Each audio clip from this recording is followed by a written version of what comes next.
Who's your motherfucking daddy, WJ? Huh? Fuck you, bitch. Fuck you too for blowing the fuck up, you piece of shit.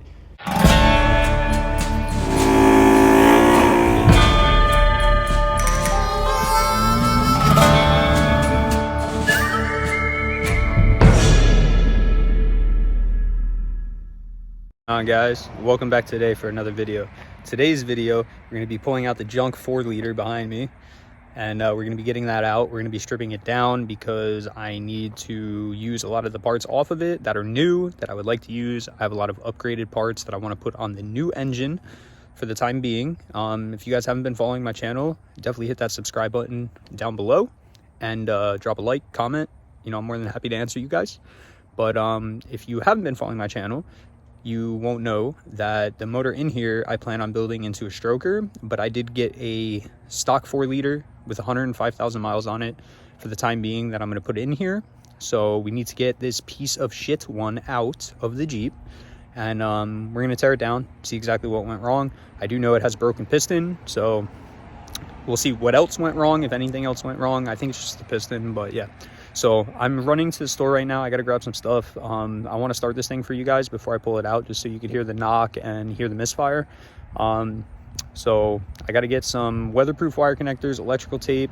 I got to get some Ziploc baggies. Anytime you do a job like this, you want to be organized. So what I like to do personally is I like to take, like, say I'm taking the bell housing bolts off, I like to put them all in one Ziploc baggie, and then I write on the Ziploc baggie with Sharpie where the bolts go. So I'll write bell housing on it, AC, power steering, you know, so on and so forth. So it's a good thing to label your stuff. You don't want like a pile of bolts, because then you're going to forget where they go. So let me get to the store, and then when I get back, we'll hop right into this and start pulling this thing out. All right, guys, so I buttoned it up. I put the spark plugs back in, put the wires back on, and I had to rewire a fuel injector on cylinder 3 because I thought it was the wires, why it was misfiring. Obviously, until I did a compression test and realized that there's no compression on that cylinder. So I'm going to start this thing up for you guys. I'm going to show you what it's doing, and then we're going to pull it the hell out of here and get it stripped down. So I'll go through the process of pulling this engine with you guys, and I hope to have it out maybe a couple hours. It's currently like 1 o'clock-ish, so maybe by 4 or 5 o'clock it's out, hopefully. All right, guys, so I'm going to show you, it still has oil pressure and everything. It's just no compression on that cylinder. I don't know if you could hear it, but it's clearly misfiring. Check engine lights on for misfire, but it does have oil pressure, so yeah.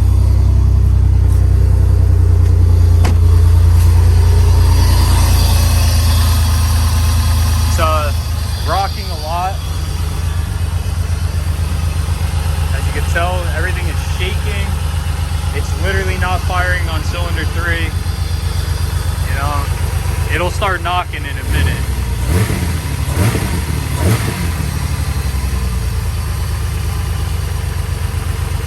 Not too sure why that shot off.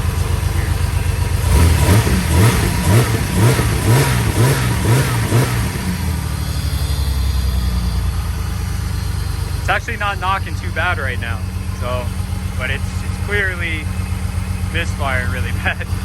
So yeah, it's got to come out, and that's what we're gonna do.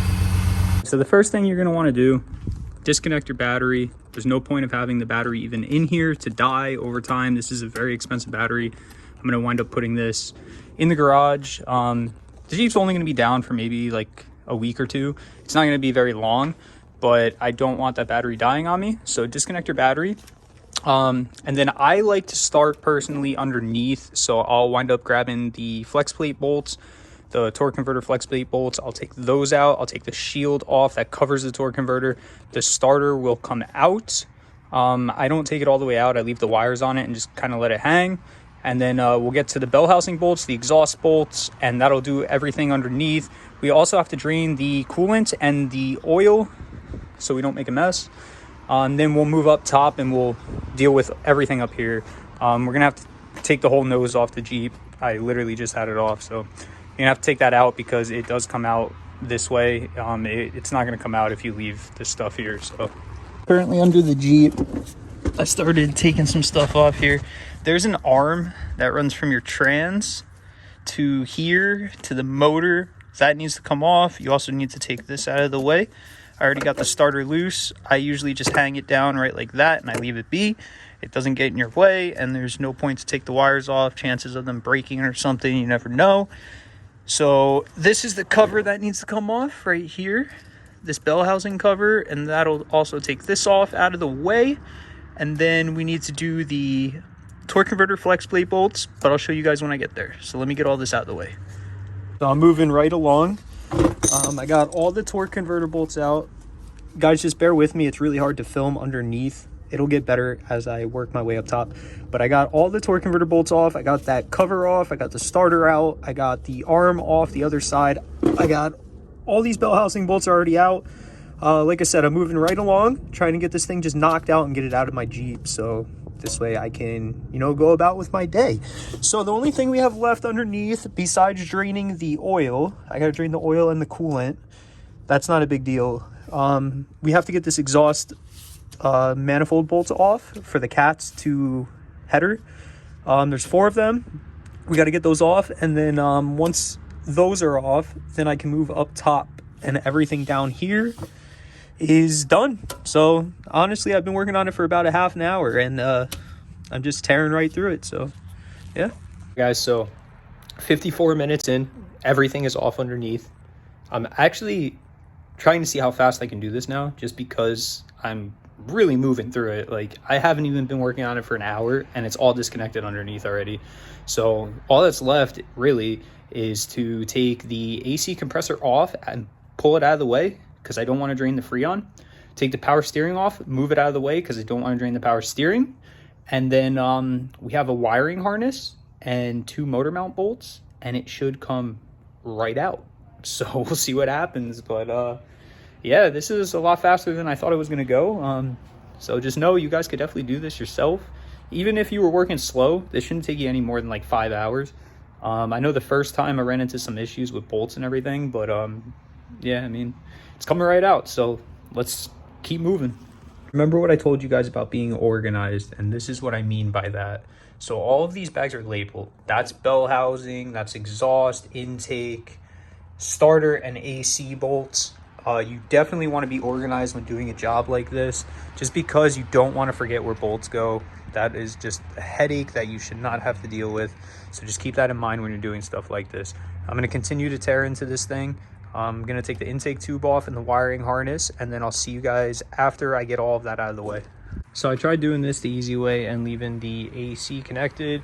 That condenser is going to be in my way, so I'm going to disconnect it. And I broke the line that goes from the condenser to the evaporator, so I'll have to get a new one of those whenever I put the motor in. It's not really a big deal, it's just kind of annoying.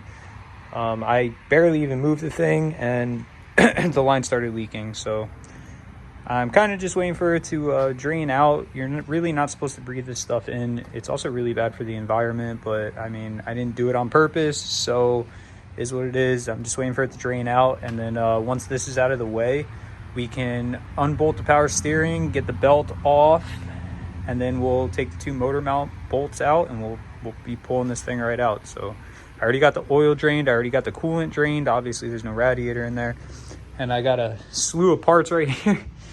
But yeah, everything's labeled, so it should go right back together, no issues. I will have to get a couple parts. I also want to put new gaskets on the new motor, so yeah. I swear we're not venting the AC to atmosphere.